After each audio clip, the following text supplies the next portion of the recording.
Hello, c'est Lynn Carole Guy, j'espère que vous allez bien, je vais bien. Aujourd'hui, j'aimerais attirer notre attention sur quelque chose de très important qui est la loi. D'accord? La loi, c'est ce qui nous régit en tant que communauté, en tant que société, en tant que pays, en tant que citoyen, en tant que votant, n'est-ce pas? En tant que mère, père, fils, oncle, travailleur, entrepreneur. Donc, quelle que soit la situation dans laquelle nous nous retrouvons en tant qu'être humain, il faut qu'on sache la loi. Les activités que nous faisons, il faut qu'on sache la loi par rapport à ces activités. Toute prise de décision doit être basée sous la consultation de la loi. Il faut consulter la loi. C'est très important. On n'est pas obligé d'avoir un avocat. On n'est pas obligé de connaître un juge, mais on est obligé d'avoir des manuscrits de loi en tant que personne qui sait lire et puis les lire et savoir ce que la loi dit par rapport à ce qu'on fait, par rapport à ce qu'on est. Ok, c'est très important. Déjà, quand on vit dans un pays, c'est très important de savoir ce que la loi sur laquelle ce pays même évolue, c'est très important. Et pour ceux qui sont pas allés loin dans les études ou qui ont des difficultés médicales par rapport à voir, entendre ou même parler, il faut toujours avoir quelqu'un à côté par rapport à vos activités pour vous dire ce que la loi dit par rapport à ce que vous faites ou à ce que vous êtes ou à ce dont vous avez besoin ou à vos droits et vos devoirs. C'est très important. De savoir nos droits et nos devoirs, c'est hyper important. Mais aujourd'hui, la vidéo que je fais, c'est pour nous qui allons dans d'autres pays. La France, la Chine, pour des motifs d'achat de marchandises, les États-Unis pour y rester, pour y vivre, la France pour y vivre, n'est-ce pas, et encore d'autres pays. À chaque fois que nous quittons l'aéroport du pays dans lequel nous sommes d'origine et que nous arrivons dans l'autre pays et que nous savons ce que nous allons faire de ce pays et nous savons ce que nous sommes venus faire dans ce pays, nous savons qui nous sommes en tant que personne, n'est-ce pas? On doit consulter. La première des choses, c'est de consulter la loi. Qu'est-ce que la loi dit par rapport au fait que je sois venu ici en visa étudiant, visa visiteur, visa commerçant, visa boss, en tout cas, toutes sortes de visas. Qu'est-ce que la loi dit par rapport à toi? Qu'est-ce que la loi te dit? Aujourd'hui, il y a les réseaux sociaux. Même celui qui ne sait ni lire, ni écrire, ni entendre, n'est-ce pas? Il aura toujours quelqu'un qui sait. Il peut poser une question. Ah, je suis venu ici, mais qu'est-ce que la loi dit par rapport à mon séjour? Qu'est-ce que la loi dit par rapport à l'activité que je vais faire? Par rapport à l'achat que je vais faire? Par rapport à me marier et avoir des enfants? Qu'est-ce que la loi dit par rapport à moi? Ah, voilà ce que la loi dit. Et on sait comment marcher dans ce nouveau pays. Même dans l'ancien pays, déjà, on savait déjà comment marcher parce que c'est très important. Là où on vit, on doit connaître la loi. Là où on vit, on doit savoir ce que c'est que la loi. C'est très important. Aujourd'hui, nous sommes confrontés à une situation qui, ma foi, se répète dans notre communauté africaine en Occident. Il y en a 3 sœurs qui ont été arrêtées.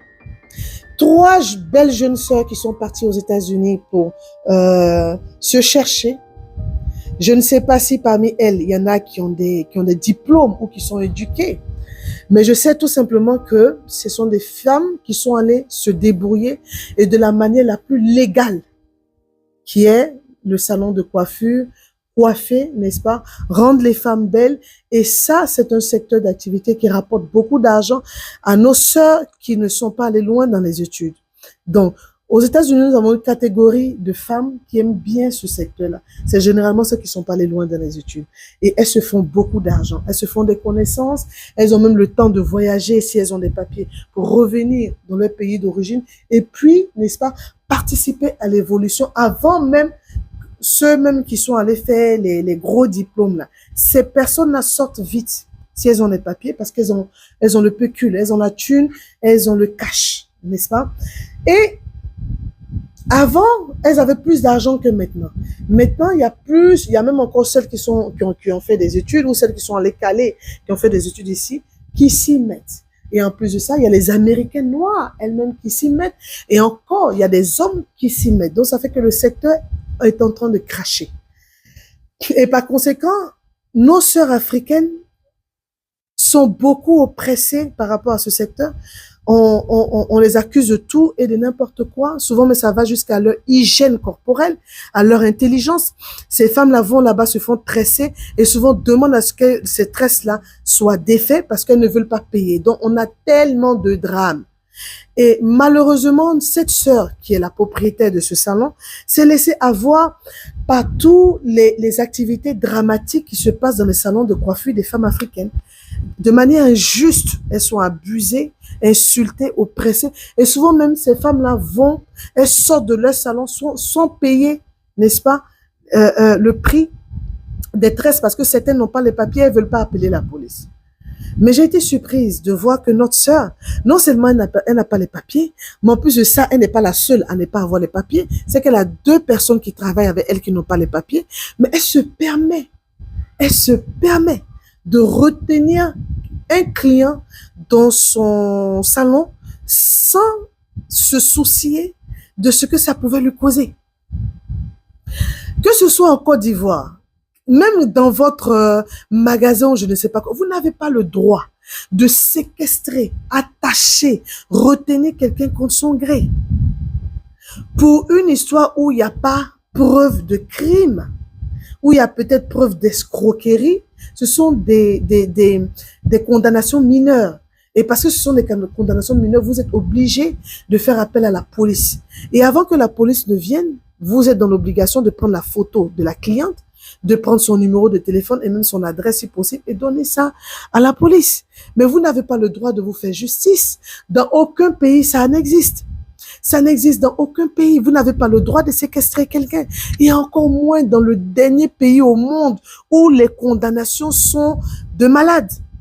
Pour si peu, on vous donne 30 ans, 40 ans, 50 ans, 150 ans. Je parle aux frères qui sont aux États-Unis, qui viennent d'arriver ou qui sont là-bas, qui ne savent ni lire ni écrire, qui ne savent pas ce que la loi dit. Il faut que vous sachiez par rapport à votre état ce que la loi dit. Par rapport à l'état où vous vivez, ce que la loi dit. Par rapport aux activités que vous pratiquez, ce que la loi dit.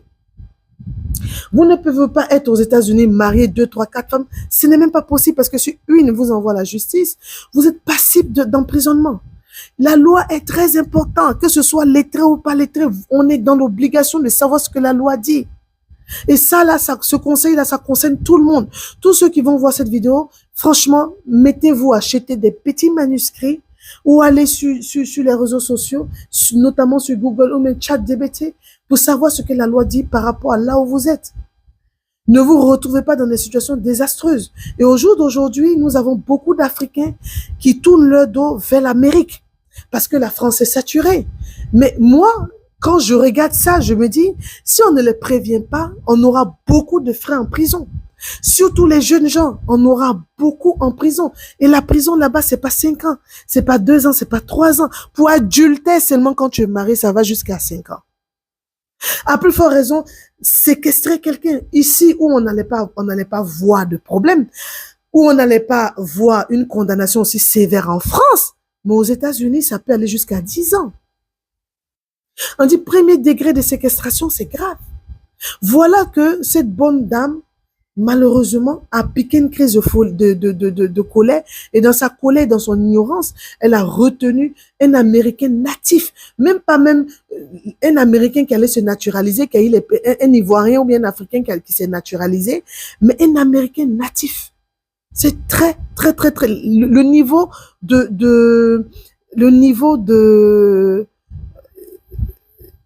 le fait qu'elle ne connaisse pas la loi, c'est un niveau qui a joué en sa défaveur. Et c'est très important. Moi, ça me fait absolument mal de voir 3 jeunes filles aller en prison pour strictement rien. Et ça peut arriver à tout le monde. C'est très important de savoir ce que la loi dit, que ce soit de ton pays origine, ou que ce soit dans le pays où tu vas pour aller faire des achats, parce qu'on a beaucoup de commerçants maintenant en Afrique qui vont en Chine. Faites très, très, très attention. Vraiment, faites très attention. C'était Lynn Carole Guy. N'hésitez pas à me poser des questions par rapport à l'Amérique. parce que j'ai vécu là-bas et que Dieu vous bénisse. À très bientôt. Merci. Allez, ciao, ciao.